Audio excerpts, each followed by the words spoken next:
Nye Jr., The Powers to Lead.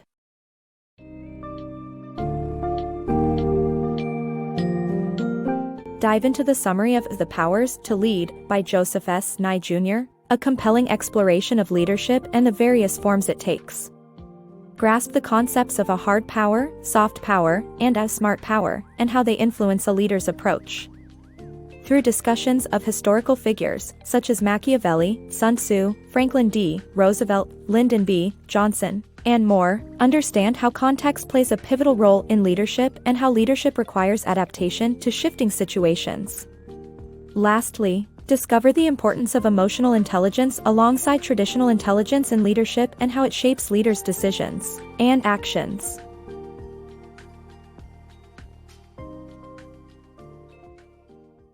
Strategic leadership.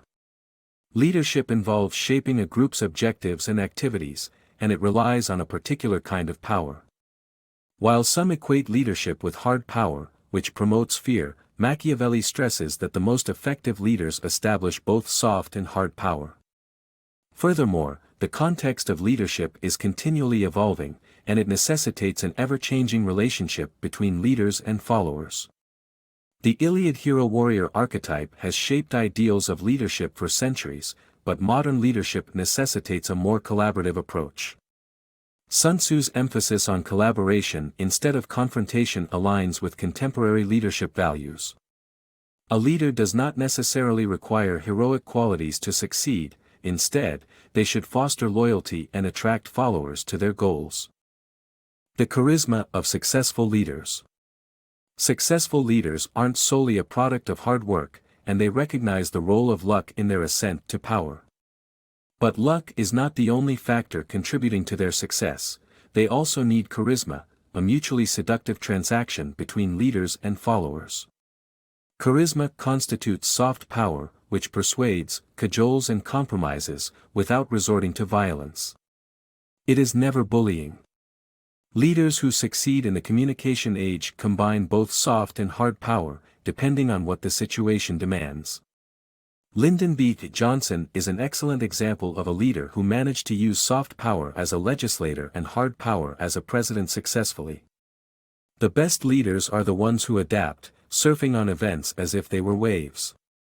They know how to maintain loyalty from their followers and make their own breaks by recognizing opportunities to maximize their leadership and avoiding the pitfalls that undermine their authority.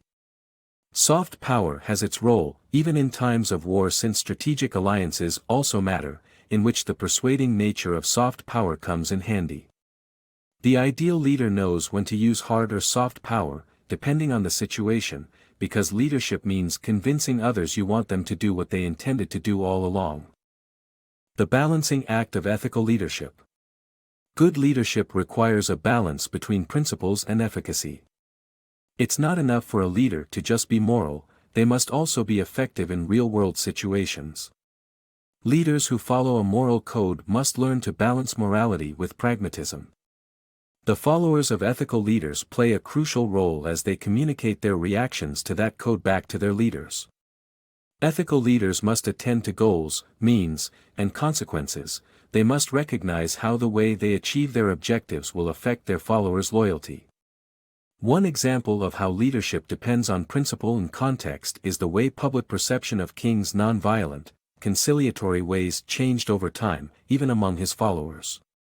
In conclusion, being a good leader is about striking a balance between principles and efficacy, attending to goals, means, and consequences, and recognizing the importance of followers in communicating their reaction to the code. Leading in times of crisis. Leaders must possess distinct qualities to handle crises, which are defined as threats to fundamental principles requiring immediate action. Crisis leadership necessitates following prepared plans, remaining calm, and communicating that calm to followers to maintain order amidst chaos. Novel crises require a more collaborative leadership style, one that puts aside authority, solicits opinions, and listens to experts. Charisma results from the relationship between a leader and their followers and is not merely an individual's trait. Effective crisis leadership requires the ability to exercise power and pursue policies that might otherwise be contested, as seen in the Bush administration's response to the events of 9/11. Citizens must understand how to evaluate their leaders' crisis handling abilities to improve public and private organizations' accountability. Leadership, context and style. Effective leadership relies on the context, situation, and relationship between the leader and their team. Depending on the circumstances, leaders may adopt an autocratic or democratic approach. During World War II, Churchill's leadership style was predominantly autocratic due to the urgency of the situation. Similarly, Bill Gates and Steve Jobs also led in an autocratic manner, but still valued their main advisors. On the other hand, a democratic leadership style involves broad-based consultation with subordinates, allowing leaders to gather more data and achieve buy-in from their followers.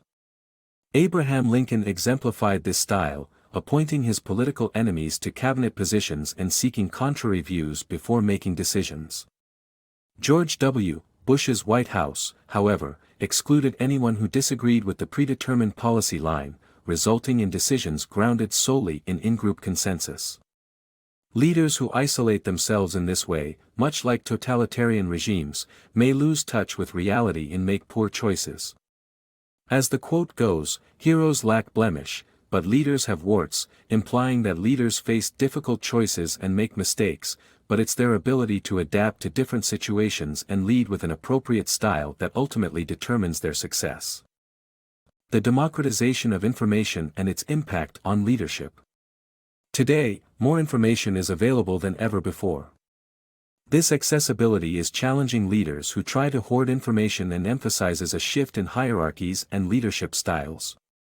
Networks, where power and information are equally distributed, are replacing traditional command structures. Network leaders must consult with their followers, as they expect to be heard and responded to. Formal leadership titles no longer guarantee power as it is granted by followers. This book explores the impact of the democratization of information on leadership models and presents a future where leadership is based on consultation, collaboration, and knowledge sharing. Emotional intelligence for modern leaders. Modern leaders must have emotional intelligence, the ability to adapt to changing conditions, and trust their own judgment. They should view their leadership hypotheses through reality testing. Emotional intelligence means being aware of how their actions and words affect their followers, harnessing their charisma, and using symbols in their communication. People's observations of their leaders' behavior always influence followers, and leaders must adapt accordingly. In conclusion, leadership requires more than simply IQ, but rather EQ, which encompasses discipline, self-mastery, and empathetic capacity.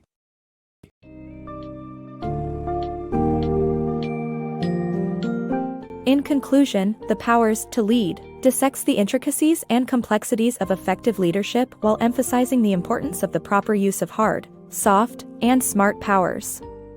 It also highlights the indispensability of emotional intelligence for leaders to succeed.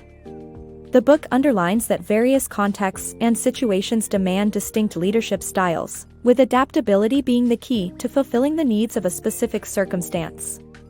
Lastly, this book serves as a valuable source of insights for those looking to delve into the world of leadership, deciphering the versatile and ever-changing nature of this crucial skill.